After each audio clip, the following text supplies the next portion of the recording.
Hello guys, my name is doctor Hardeep. और जो मेरा आज का टॉपिक है वो मेरे एंकल एक्सरसाइज पे है।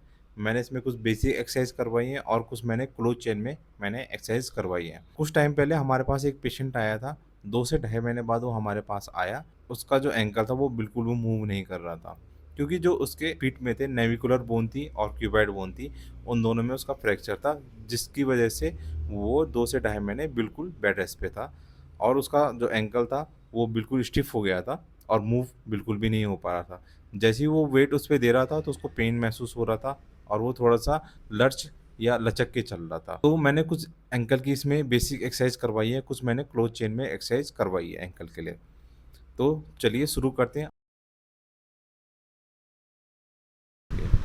तो क्या करना है, हमें सबसे पहले टॉवल का रोल ले लेना है, उसको नी के नीचे रखना है और आपका जो एंकल रहेगा वो ग्राउंड में टच रहेगा और आपके जो फीट होंगे या आपका जो पंजा होगा वो डॉर्सिफ्लेक्शन में रहेगा। ठीक है, तो या आपको अपनी तरफ खींच के उसे रखना है। ठीक है, देन जब जैसे आपकी ये पोजीशन बन जाएगी तो आपको क्या करना है कि आपको नीचे से जो टॉवल को है वो प्रेस करके रखना है 10 सेकेंड तक, या आपको 10 काउंट तक उसे होल्ड करके रखना है। आपको क्या करना है कि इसको 10 टू 15 टाइम आपको करना है। ठीक है, तो एक टाइम में आप क्या करोगे, 10 सेकेंड तक होल्ड करोगे या 10 काउंट तक उसे होल्ड करके रखोगे और देन उसे रिलैक्स करोगे। ध्यान रहे, जब आप सेकंड सेकंड टाइम करोगे या थर्ड टाइम करोगे या फोर्थ टाइम करोगे या फिफ्थ टाइम करोगे तो उस टाइम पे आपको क्या करना है, बीच में जो गैप होता है वो बहुत कम देना है। ठीक है, तो ये आपकी जो एक्सरसाइज थी ये आपकी आइसोमेट्रिक एक्सरसाइज थी। तो इससे क्या होगा, इससे क्या फ़ायदा होता है कि आपका जो लेग है वो स्ट्रेंथन होना स्टार्ट हो जाता है।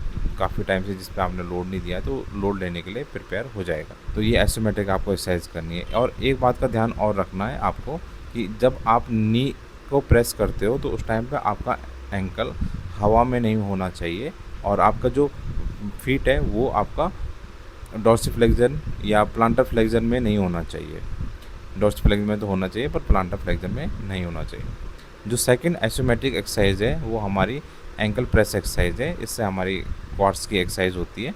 तो आपको क्या करना है कि अपना लेग बिल्कुल सीधा रखना है, नी को बिल्कुल स्ट्रेट रखना है। एंकल के नीचे आपका टॉवल का रोल आएगा, जो फीट होगा आपका वो प्लांटर फ्लेक्शन में होगा या आपका नीचे की साइड आपका डाउनवर्ड रहेगा। तो सेम इसमें भी जब जैसे आपकी ये पोजीशन बन जाएगी तो सेम इसमें भी आपने क्या करना है, एंकल से प्रेस करके रखना है 10 सेकेंड तक या 10 काउंट तक। तो इसमें भी ध्यान रखना है, जब आप एंकल से प्रेस करोगे तो डॉर्सिफ्लेक्शन या आपको अपनी तरफ पंजा खींच के नहीं रखना है, वो नीचे को ही पंजा खींच के रखना है।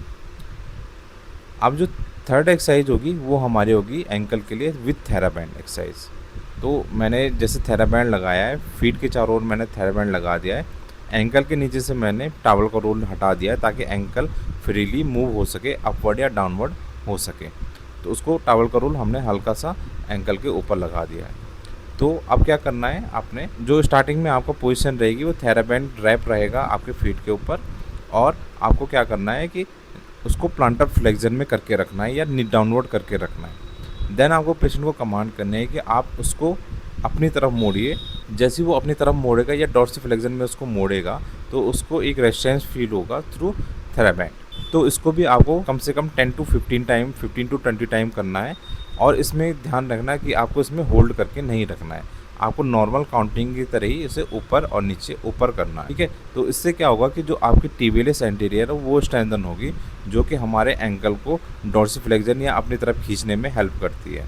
तो ये आपकी थेराबैंड से पहली एक्सरसाइज होगी। अब जो सेकेंड एक्सरसाइज होगी वो हमारी प्लांटर फ्लेक्शन के लिए होगी या हमारी काफ मसल्स के लिए होगी। ठीक है, तो इसमें क्या करना है आपको कि आपका जो फीट है आपको पहले डॉर्सिफ्लेक्शन में लेके आ जाना है। फिर आपको पेशेंट को कमांड करना है कि आप अपने जो एंकल है उसको प्लांटर फ्लेक्शन की साइड करो। जैसे वो प्लांटर फ्लेक्शन करेगा तो उस टाइम पे क्या होगा कि प्लांटर फ्लेक्शन करते टाइम पे उसको एक रेजिस्टेंस फील होगा। तो इससे क्या होगा कि आपकी जो काम मसल्स है वो स्ट्रेंथन होगी और आपका जो प्लांटर फ्लेक्शन है वो धीरे धीरे स्ट्रेंथन होगा और प्लांटर फ्लेक्शन भी आपका बढ़ेगा। तो ये सेकेंड एक्सरसाइज थी हमारी थेराबैंड के साथ। और ध्यान रहे इसमें भी आपको होल्ड नहीं करना है, आपको कंटिन्यूस प्रेस करते रहना है, प्लांटर फ्लेक्शन में आपको करते रहना है। सेकेंड एक्सरसाइज ये थी विथ थेराबैंड। तो आपकी प्रॉपर पोजिशनिंग होनी चाहिए, है ना, पेशेंट सीधा हुआ लेटा हुआ होना चाहिए और जो उसका एंकल है फ्रीली मूव होना चाहिए। तो सेकेंड एक्सरसाइज हमारी थेराबैंड के साथ ये थी। थर्ड जो एक्सरसाइज है वो हम क्या करवाएंगे, हम पेशेंट का जो एंकल है वो इवर्जन की साइड या बाहर की साइड करवाएंगे। तो इस टाइम पे ध्यान रखना है कि आपका जो थेराबैंड रहेगा वो फीट के चारों ओर रैप रहेगा और उसको क्या करना है, सबसे पहले इन्वर्जन इन्वर्जन कर लेना है। ठीक है, देन पेशेंट को कमांड करना है कि आप उसको इवर्जन करो या बाहर की साइड मूव करो। दूसरी चीज़ ध्यान रखने वाली बात ये रहेगी कि आपका सिर्फ एंकल मूव हो, पूरा फीट मूव ना हो, उसमें हिप में आपका एक्सटर्नल और इंटरनल रोटेशन ना आए। इसलिए आपको क्या करना है, टीबिया के जो लोअर एंड है वहाँ से आपको स्टेबलाइज करके रखना है ताकि सिर्फ एंकल मूव हो। तो ये एक्सरसाइज भी आपने कम से कम 15 to 20 टाइम करवानी है। अब जो फोर्थ एक्सरसाइज होगी वो हमारी होगी इन्वर्जन की साइड। तो पहले आपको क्या करना है, एंकल को इवर्जन में लाना है या बाहर की साइड लाना है। देन पेशेंट को कमांड करना है कि आपको इन्वर्जन करना है या अंदर की साइड लाना है। तो इसमें पेशेंट क्या करेगा, उसको अंदर की साइड लाएगा, तो अंदर की साइड लाते हुए उसे थेराबैंड से जो रेजिस्टेंस है वो फील होगा। तो सेम इसमें भी आपको सेम करना है कि आपको एंकल को स्टेबलाइज करके रखना है ताकि हिप में इंटरनल और एक्सटर्नल रोटेशन ना हो। अब जो फोर्थ एक्सरसाइज होती है वो होगी हमारी सिंगल लेग ब्रीजिंग एक्सरसाइज। तो इसमें क्या करें, जो हमारा अफेक्टेड लेग है वो आपको नी बैंड करके रखना है। ठीक है, उसका जो नी है उसको बैंड करके रखना है और जो सेकंड लेग आपका बिल्कुल स्ट्रेट रहेगा और आपको उसको सीधा उठाओगे ऊपर और देन आप कमर को भी उसी टाइम पे उठाओगे। तो इसमें इसका फ़ायदा ये होगा कि आपका जो अफेक्टेड लेग है उसमें पूरा लोड आएगा और वो आगे लोड लेने के लिए प्रिपेयर होगा। तो देन ये वाली पोजीशन आपने जैसे कर ली है, नी को अफेक्टेड लेग को आपने बैंड किया है, जो आपका नॉर्मल लेग है उसको आपने स्ट्रेट किया है। देन आपको क्या करना है कि स्ट्रेट लेग भी करना है और देन उसके साथ आप बैक भी आपको अप करनी है। सेम इसको भी आपको 5 या 10 सेकंड तक होल्ड करके रखना है। इस एक्सरसाइज को आप कम से कम स्टार्ट आप 5 टाइम से कर सकते हो और 10 टाइम तक, 10, 15 या 20 टाइम तक आप इसको ले जा सकते हो। अब जो एक्सरसाइज है वो हमारी सिंगल लेग स्टैंडिंग एक्सरसाइज है। तो इसमें आपकी जो पेशेंट की जो पोजीशन रहेगी वो स्टैंडिंग में रहेगी, सिंगल लेग स्टैंडिंग में रहेगी। और आपको क्या करना है कि जो आपका अफेक्टेड लेग है आपको उसमें पूरा वेट डालना है और जो अदर लेग है आपको क्या करना है, उसको ऊपर उठा लेना है या हवा में उठा लेना है। ठीक है, तो आपको हल्का सा सपोर्ट करके रखना है पेशेंट को ताकि वो आपका थोड़ा सा भी डिसबैलेंस हो तो गिरे ना। तो आपको हल्का सा सपोर्ट रखना है, पूरा वेट अपने ऊपर नहीं डालने देना है। ये एक्सरसाइज आपको भी कम से कम 5 to 10 सेकेंड 10 टाइम करनी है और आपको क्या करना है कि इसमें 10 सेकेंड तक ऊपर होल्ड करके रखना है या 5 सेकेंड तक आपको होल्ड करके रखना है या आप काउंटिंग भी कर सकते हो, 5 या 10 सेकेंड तक उसको काउंटिंग भी कर सकते हो, होल्ड करके आप उसे रख सकते हो। ठीक है, तो ये जो एक्सरसाइज है में क्या होगा कि आपका जो एंकल है उसमें पूरा लोड आएगा।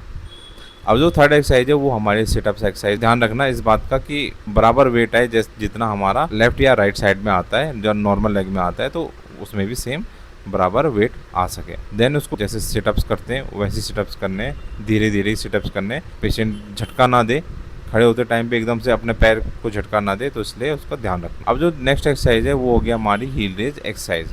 तो हील रेज एक्सरसाइज में क्या होता है कि पेशेंट को हम हील को अप करवा देते हैं एंड हमारे जितना भी वेट आता है वो हमारे फेलेंजियस में आता है या हमारे फीट में आता है और एंकल में नहीं आता है। तो इसका फ़ायदा ये होता है कि जब पेशेंट चल रहा होता है, जैसे उबड़ खाबड़ रास्तों में चल रहा होता है, तो कोऑर्डिनेशन और बैलेंसिंग उसकी बढ़ती है। तो हमें हील रेज एक्सरसाइज उसे करवानी है। तो ये भी आप कम से कम 15 to 20 टाइम आप करवा सकते हो। आप होल्ड करके भी करवा सकते हो और नॉर्मली आप जैसे पेशेंट कर रहा है ना, वो वैसे भी करवा सकते हो। अब जो नेक्स्ट एक्सरसाइज है वो हमारी लेग लॉन्जेस एक्सरसाइज होगी। इसमें सबसे पहले क्या करना है, आपको जो पोजीशन बनानी है वो आपको स्टैंडिंग पोजीशन में आना है। आपका जो अफेक्टेड लेग है आपको क्या करना है कि आप उसको फॉरवर्ड रखना है और आपका जो नॉर्मल लेग है आपको उसको बैकवर्ड रखना है। ठीक है, तो आपके दोनों पैरों के बीच में कम से कम 2 फीट या उससे थोड़ा सा ज़्यादा भी दूरी रखो अपने कंफर्ट के हिसाब से। आपका जो बैक है वो आपका स्ट्रेट होना चाहिए। ठीक है, देन तब हम पेशेंट को कमांड करेंगे कि आपको थोड़ा डाउनवर्ड जाना है या फॉरवर्ड जाना है। तो वो जैसे डाउनवर्ड जाएगा उस टाइम पे क्या होगा कि जो नॉर्मल लेग है नी ग्राउंड में टच होगा और जो आपका अफेक्टेड लेग है वो आपका 90 to 95 डिग्री तक बेंड होगा। इस टाइम पे आपको थोड़ा ध्यान रखना है, जैसे आप डाउनवर्ड जाते हो तो उस टाइम पे आपकी बैक स्ट्रेट होनी चाहिए, आपकी बैक फॉरवर्ड नहीं होनी चाहिए या आपकी बैक झुकी हुई नहीं होनी चाहिए। तो आपको सब इस बात का आपको ध्यान रखना है। ये एक्सरसाइज आपको कम से कम 5 to 10 टाइम करनी है। ठीक है, अप एंड डाउन करना है, इसमें आपको होल्ड नहीं करना है, आपको अप एंड डाउन करना है बस। इसके बाद आपको क्या करना है कि जो आपका अदर लेग है, जो आपका नॉर्मल लेग है, वो आपका फॉरवर्ड होगा और जो आपका अफेक्टेड लेग है आपका बैकवर्ड होगा। आपको सेम ये एक्सरसाइज दोनों ही पैर से करनी है, तो दोनों ही पैर से इसका थोड़ा स्ट्रेंथ बढ़ेगी। आपको ये एक्सरसाइज दोनों ही पैर से करनी है। दूसरी पोजीशन में क्या होगा, जो आपका अफेक्टेड लेग है वो आपका बैकवर्ड हो जाएगा और जो आपका नॉर्मल लेग है वो आपका फॉरवर्ड हो जाएगा। तो आपको सेम करना है। आपको जैसे डाउनवर्ड मूव करोगे, जो आपका अफेक्टेड लेग का नी है वो आपको डाउनवर्ड या ग्राउंड पे टच करना है और जो आपका नॉर्मल लेग है वो 90 टू 95 डिग्री तक बेंड होगा। तो इसका फ़ायदा ये है कि आपका जो एंकल है उसमें मोबिलिटी बनती है, उसमें प्रेशर आता है। Hello guys, thanks for watching. और अगर आपको वीडियो इन्फॉर्मेटिव लगी हो तो लाइक करो, सब्सक्राइब करो और शेयर कर दो और हमारे बेल आइकन को प्रेस कर दो ताकि हमारी सारी वीडियो सबसे पहले आपके पास पहुंच जाए और उसका नोटिफिकेशन आपको जल्दी से मिल जाए। Thank you, thanks for watching.